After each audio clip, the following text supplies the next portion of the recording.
اعوذ باللہ من الشیطان الرجیم بسم اللہ الرحمن الرحیم۔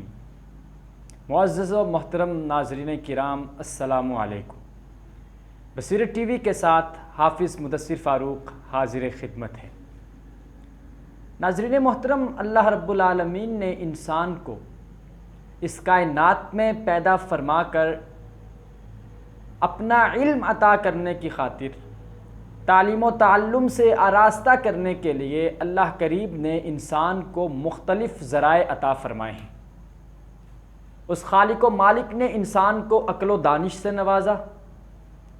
یہ عقل صحیح علم تک پہنچنے کے لیے ہمیں آسانیاں فراہم کرتی ہے۔ رب لم یزل نے انسان کو حواس خمسہ کی نعمت غیر مترقبہ عطا فرمائی۔ انسان کو سننے کی حس، دیکھنے کی حس، چکھنے کی حس، چھونے کی حس، یہ ساری حصیں اللہ کریم نے عطا فرمائی ہیں۔ ان چیزوں کے ذریعے سے انسان کسی بھی شے کا علم حاصل کر لیتا ہے۔ وجدان عطا فرمایا، اسناد و روایات، یہ ساری چیزیں ایسی ہیں کہ جو ذرائع علم قرار دیے گئے ہیں، لیکن ان میں سے کوئی ایک ذریعہ بھی ایسا نہیں ہے جس کا علم حتمی اور قطعی ہو۔ ہاں، اگر کوئی ایک ایسا ذریعہ ہے جس کا علم قطعی طور پہ اور حتمی طور پہ قرار دیا جا سکتا ہے تو وہ ذریعہ صرف وحی کا ذریعہ ہے۔ وحی الہی کے ذریعے سے ایسا علم حاصل ہوتا ہے جس کی قطعیت میں، جس کی حتمیت میں کوئی شک، کوئی شبہ نہیں ہوتا۔ وحی کے ذریعے حاصل ہونے والا علم انسان کی راہ ہدایت کے طرف رہنمائی کرتا ہے اور اسے ہدایت کے راستے پہ گامزن کر دیتا ہے۔ آج کی اس ویڈیو میں ناظرین محترم، وحی کیا ہے، وحی کی تعریف کیا ہے، وحی کی اقسام کون کون سی ہیں، اور نبی اکرم صلی اللہ علیہ وآلہ وسلم پر وحی کس طرح سے نازل ہوتی تھی اور نزول وحی کی کیفیات کیا کیا تھیں، اس حوالے سے چند ایک معلومات آپ کے گوش گزار کی جائیں گی۔ یقیناً آج کا یہ لیکچر آپ تمام کے لیے بہت ہی زیادہ مفید معلومات پر مشتمل ہوگا۔ تو آغاز کرتے ہیں اپنے آج کے اس لیکچر کا، چلتے ہیں سکرین کی جانب۔ ہمارا آج کے اس لیکچر کا پہلا سوال ہے کہ وحی کی لغوی تعریف بیان کریں۔ وحی کی لغوی تعریف کیا ہے؟ آپ سکرین پہ دیکھ سکتے ہیں، الاعلام فی خفائن، یعنی پوشیدہ بات کی خبر دینا یا اشارہ کرنا۔ لغت میں یہ وحی کے معنی استعمال کیے جاتے ہیں۔ اگلا سوال ہے، وحی کی اصطلاحی تعریف بیان کریں۔ وحی کی اصطلاحی تعریف آپ دیکھ سکتے ہیں، ہوا کلام اللہ المنزل علی نبی من انبیائہ والرسول، انبیاء کرام پر نازل ہونے والے اللہ کے کلام کو وحی کہتے ہیں۔ اگر ہم اس لیکچر کو آگے بڑھیں تو بنیادی طور پر وحی کی اقسام کتنی ہیں؟ بنیادی طور پر وحی کی دو اقسام ہیں۔ فردر ہم ان اقسام کا اور ان کے ساتھ تعلق رکھنے والی دیگر چیزوں کا بھی اپنے اس لیکچر میں ذکر کرتے چلتے ہیں۔ آپ دیکھ سکتے ہیں کہ وحی کی پہلی قسم کون سی ہے۔ وحی کی پہلی قسم وحی مطلوب ہے۔ یہ مطلوب تلاوت سے نکلا ہے۔ وحی مطلوب، ایسی وحی جس کی تلاوت کی جاتی ہو۔ وحی کی دوسری قسم کون سی ہے؟ وحی کی دوسری قسم وحی غیر مطلوب، یعنی ایسی وحی جس کی تلاوت نہ کی جاتی ہو۔ نیکسٹ اگر ہم دیکھ سکتے ہیں تو وحی مطلوب کی تعریف کریں۔ وحی مطلوب کی تعریف کیا ہے؟ ایسی وحی جس کے الفاظ اور معانی دونوں اللہ جل شانہ کی طرف سے ہوں، اس وحی کو وحی مطلوب قرار دیا جاتا ہے۔ جس کے لفظ بھی من جانب اللہ ہوں اور جس کے معانی بھی، مفاہیم بھی، مطالب بھی من جانب اللہ ہوں، اس وحی کو وحی مطلوب کہا جاتا ہے۔ نیکسٹ کوسچن، وحی غیر مطلوب کی تعریف کریں۔ وحی غیر مطلوب ایسی وحی جو نبی اکرم صلی اللہ علیہ وآلہ وسلم کے قلب مبارک پر صرف معانی و مضامین کی شکل میں القاء کی گئی ہو، اور معانی کو آپ صلی اللہ علیہ وآلہ وسلم نے صحابہ کرام رضوان اللہ تعالی علیہم اجمعین کے سامنے کبھی اپنے الفاظ سے، کبھی اپنے افعال سے، اور کبھی دونوں سے بیان فرمایا ہو، اس وحی کو وحی غیر مطلوب کہتے ہیں۔ یعنی الفاظ حضور اکرم صلی اللہ علیہ وآلہ وسلم کے ہیں، لیکن ان میں مفاہیم جو ہیں، ان میں مطلب جو ہے وہ اللہ کریم نے حضور اکرم صلی اللہ علیہ وآلہ وسلم کے قلب مبارک پہ القاء کر دیا ہو، لیکن جو الفاظ کا انتخاب ہو وہ سید عالم صلی اللہ علیہ وآلہ وسلم کا اپنا ہو، اس وحی کو وحی غیر مطلوب کہتے ہیں۔ یعنی ایسی وحی جس کی تلاوت نہ کی جاتی ہو۔ اور حضور نے یہ وحی صحابہ کرام کے سامنے اپنے اقوال کے ذریعے ظاہر کی ہو، یا کوئی کام کر کے دکھایا ہو، یا آپ نے بیان بھی کیا ہو اور کر کے بھی دکھایا ہو، یہ دونوں صورتیں یا تینوں صورتیں جو ہیں یہ ہو سکتی ہیں، اس وحی کو وحی غیر مطلوب کہتے ہیں۔ اگلا سوال، وحی مطلوب کا دوسرا نام کیا ہے؟ وحی مطلوب کا دوسرا نام وحی جلی ہے، اور اسی وحی جلی کو یا وحی مطلوب کو قرآن کریم کی شکل میں یہ وحی ہمارے سامنے موجود ہے۔ یعنی قرآن کریم کس وحی کی مثال ہے؟ یہ وحی جلی کی مثال ہے یا وحی مطلوب کی مثال ہے، کیونکہ قرآن کریم کی تلاوت کی جاتی ہے، اور جلی کا معنی کیا ہے؟ جو بالکل واضح ہو، بالکل آشکار ہو۔ اگلا سوال، وحی غیر مطلوب کا دوسرا نام کیا ہے؟ وحی غیر مطلوب کا دوسرا نام وحی خفی ہے، اور یہ وحی حدیث مصطفی صلی اللہ علیہ وآلہ وسلم کی صورت میں ہمارے سامنے موجود ہے۔ یہی وحی ہے جسے وحی خفی یا وحی غیر مطلوب کہا جاتا ہے۔ حدیث پاک ہم مانتے تو ہیں، تسلیم تو کرتے ہیں، لیکن اس حدیث پاک کی تلاوت نہیں کی جاتی جیسے قرآن کی جاتی ہے۔ اسی وجہ سے جس کی تلاوت کی جائے وہ وحی مطلوب ہے، یعنی قرآن کریم ہے، جس کی تلاوت نہ کی جائے وہ وحی غیر مطلوب ہے، یعنی حدیث پاک کی صورت میں موجود ہے۔ نزول وحی کی صورتیں کون کون سی ہیں؟ آپ دیکھ سکتے ہیں اسکرین پہ کہ نزول وحی کی صورتیں، یہ ہیڈنگ آپ کے سامنے ہے۔ نزول وحی کی سب سے پہلی صورت ہے سلسلۃ الجرس، یعنی گھنٹی کی آواز۔ نزول وحی کی مختلف صورتیں ہیں۔ پہلی صورت یہ تھی کہ حضور اکرم صلی اللہ علیہ وآلہ وسلم پر جب وحی کا نزول ہوتا تھا تو آپ صلی اللہ علیہ وآلہ وسلم کو گھنٹی کی سی آوازیں سنائی دیتی تھیں۔ اب اس کی مزید وضاحت جو ہے وہ غور طلب ہے، انشاءاللہ فردر جو ہے وہ ہم اس کی وضاحت بھی کرتے چلیں گے۔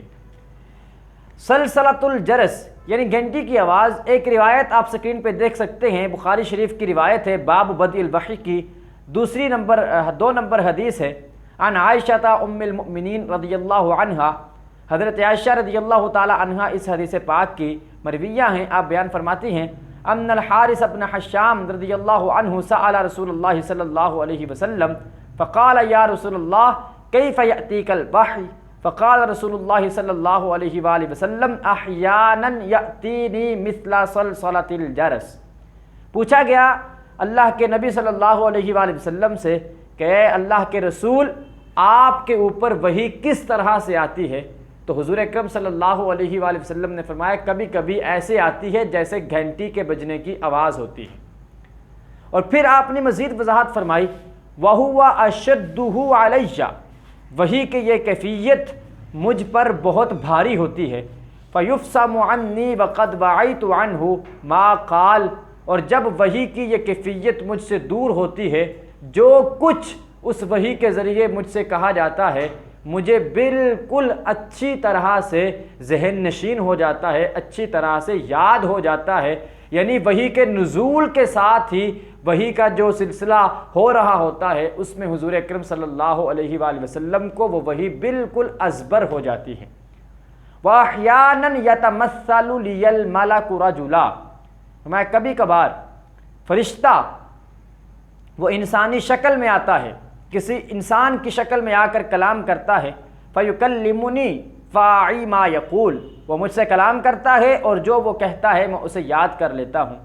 قالت عائشہ، اب حضرت عائشہ رضی اللہ تعالی عنہا اپنا ایک قول بیان کرتی ہیں، اپنا ایک مشاہدہ بیان کرتی ہیں، وَلَقَدْ رَأَيْتُهُ يَنزِلُ عَلَيْهِ الْوَحْيُ فِي الْيَوْمِ الشَّدِيدِ الْبَرْدِ فَيَفْصِمُ عَنْهُ وَإِنَّ جَبِينَهُ لَيَتَفَصَّدُ عَرَقًا۔ فرماتی ہیں کہ میں نے حضور سید عالم صلی اللہ علیہ وآلہ وسلم کو سخت سردی کے عالم میں دیکھا کہ جب آپ پر وحی نازل ہو رہی تھی جب وحی نازل ہو رہی تھی موسم سخت سردی کا تھا، لیکن اس صورت میں بھی میں نے دیکھا کہ نزول وحی کے وقت آپ صلی اللہ علیہ وآلہ وسلم کی جبین مبارک پسینے سے تر ہو چکی تھی، پسینے سے شرابور ہو چکی تھی۔ تو یہ وحی کی کیفیت تھی، وحی کے نزول کی صورت تھی۔ اب سلسلۃ الجرس، گھنٹی کی سی آواز سے مراد کیا ہے؟ علماء کرام نے اس کی مختلف توجیحات بیان کی ہیں۔ ایک تو یہ وجہ بیان کی گئی ہے کہ اصل میں سلسلۃ الجرس، یہ جو گھنٹی کی آواز کے ساتھ وحی کو تشبیہ دی گئی ہے، اس کی وجہ یہ تھی کہ اس صورت میں چونکہ گھنٹی کی آواز ایسی ہوتی ہے کہ جس کی کوئی ایک سمت نہیں ہوتی۔ جب گھنٹی کی آواز زور زور سے مسلسل دیر تک گونج رہی ہو تو اس کی سمت، اس کی ڈائریکشن متعین کرنا یہ ممکن نہیں ہوتا۔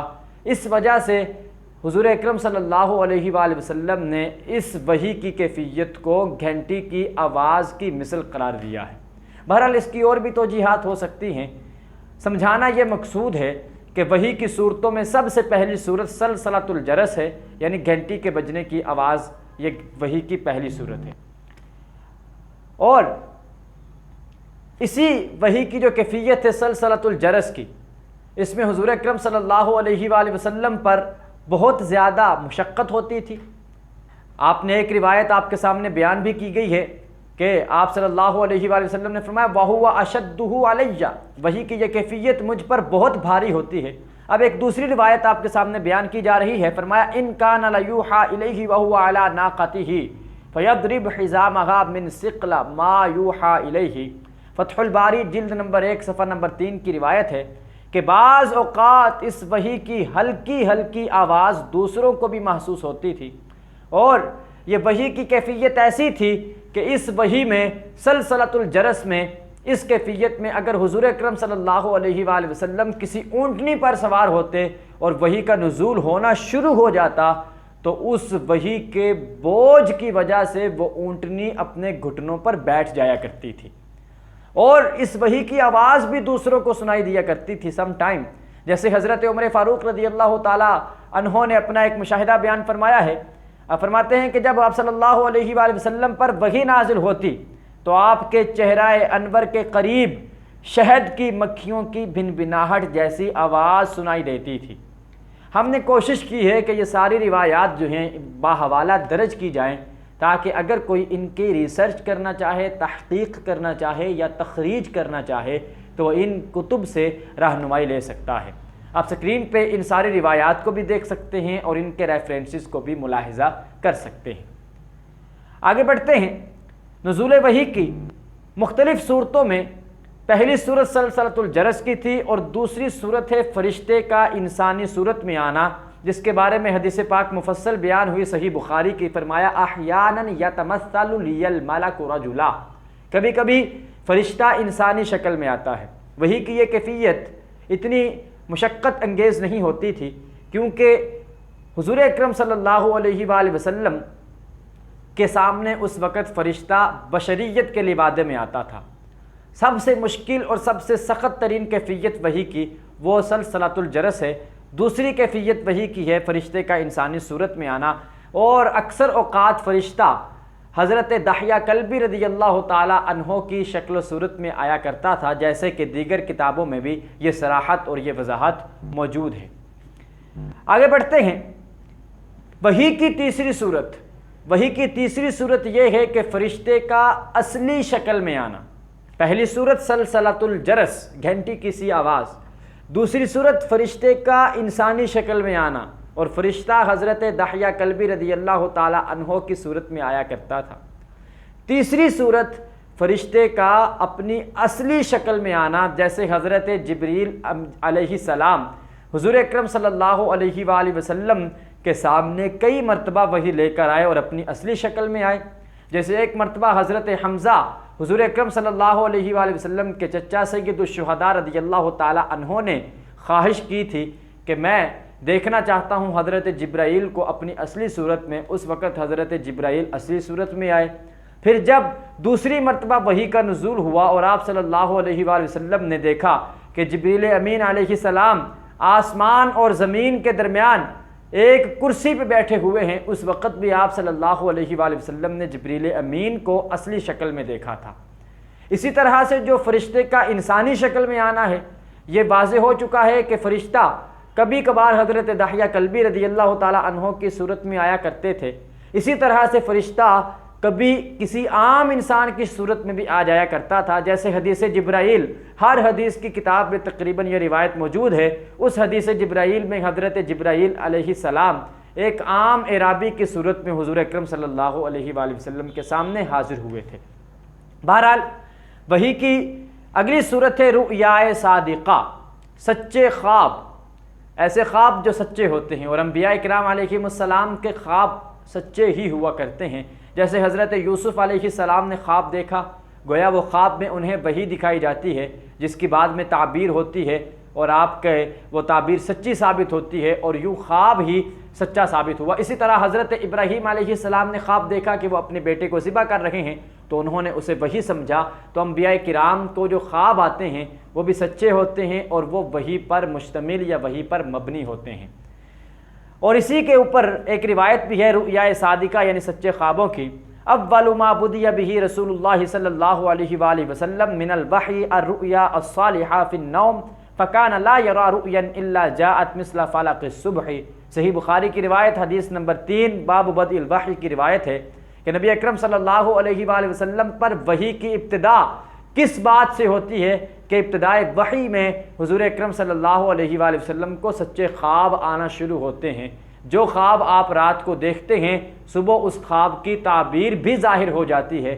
تو یہ سچے خواب تھے جن کے ساتھ وحی کا سلسلہ سید عرب و عجم صلی اللہ علیہ وآلہ وسلم کے اوپر شروع ہوا۔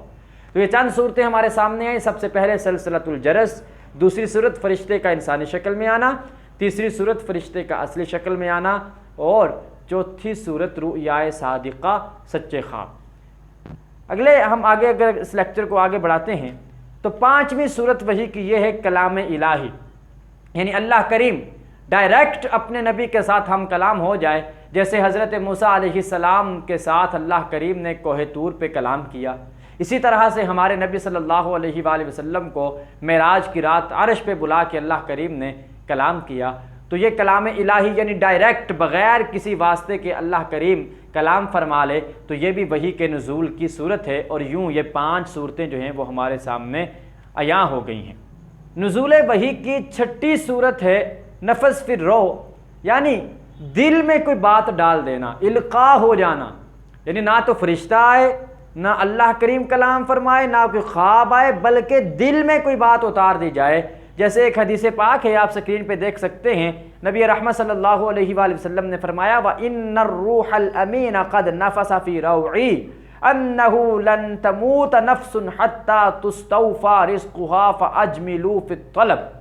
فرمایا حضور اکرم صلی اللہ علیہ وآلہ وسلم نے بے شک روح الامین جبریل امین علیہ السلام نے میرے دل میں یہ بات القاء کی کہ اس وقت تک کوئی بھی شخص موت کی وادی میں نہیں جائے گا جب تک کہ وہ اپنے مقدر کا رزق حاصل نہیں کر لیتا، اس سے مستفید نہیں ہو جاتا۔ فرمایا لہٰذا تم حلال رزق حاصل کرنے کی طلب میں کوشش میں لگے رہو۔ تو اس حدیث پاک سے واضح ہوتا ہے کہ وحی کی چھٹی صورت نفس فی الروح ہے، یعنی دل میں کوئی بات ڈال دینا، القاء ہو جانا۔ ناظرین محترم، نزول وحی کی 6 صورتیں تفصیل کے ساتھ آپ کے سامنے بیان کی جا چکی ہیں۔ اب چند ایک پوائنٹس کی صورت میں آج کی اس مکمل گفتگو کا خلاصہ جو ہے وہ آپ کے سامنے پیش کرتا چلتا ہوں۔ نزول وحی کی 6 صورتیں ہیں۔ پہلی صورت سلسلۃ الجرس، گھنٹی کی آواز آتی تھی جو سب سے زیادہ سخت وحی ہوتی تھی، اس میں بہت زیادہ مشقت ہوتی تھی۔ اگر حضور اکرم صلی اللہ علیہ وآلہ وسلم کسی اونٹنی پر سوار ہوتے وہ بوجھ سے نیچے بیٹھ جاتی تھی۔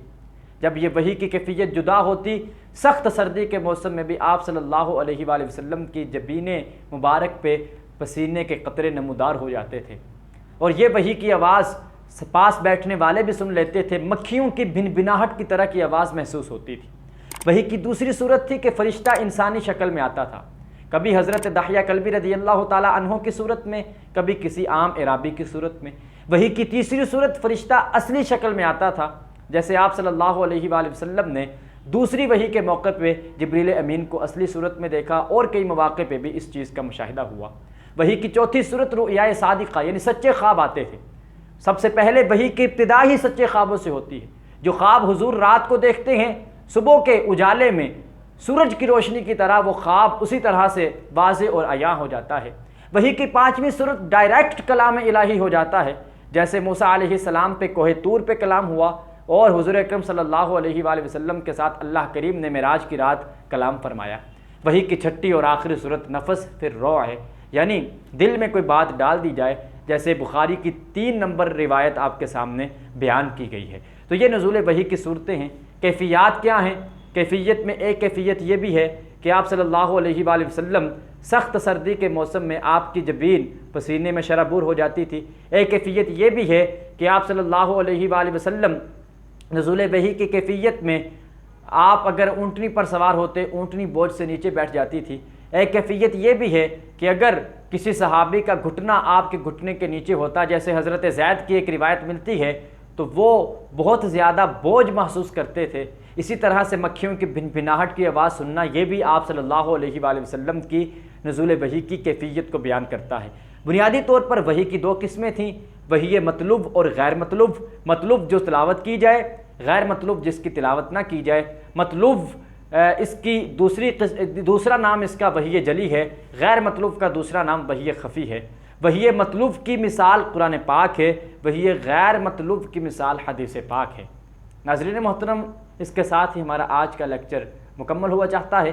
لیکچر کے اختتام پہ آج کی ساری گفتگو کا 2 سے 3 منٹ میں خلاصہ آپ کے سامنے بیان کیا جا چکا ہے۔ یقیناً اگر آپ غور کے ساتھ اس لیکچر کو سنیں گے تو امید ہے کہ لیکچر کے اختتام پہ اس خلاصے کو سن کر یہ تمام چیزیں آپ کو ازبر ہو جائیں گی۔ اللہ کریم ہم سب کا حامی و ناصر ہو۔ انشاءاللہ العزیز اگلے لیکچر میں جمع قرآن اور تدوین قرآن کے حوالے سے چند ایک باتیں آپ کے گوش گزار کی جائیں گی۔ رب لم یزل ہم سب کا حامی و ناصر ہو۔ والسلام۔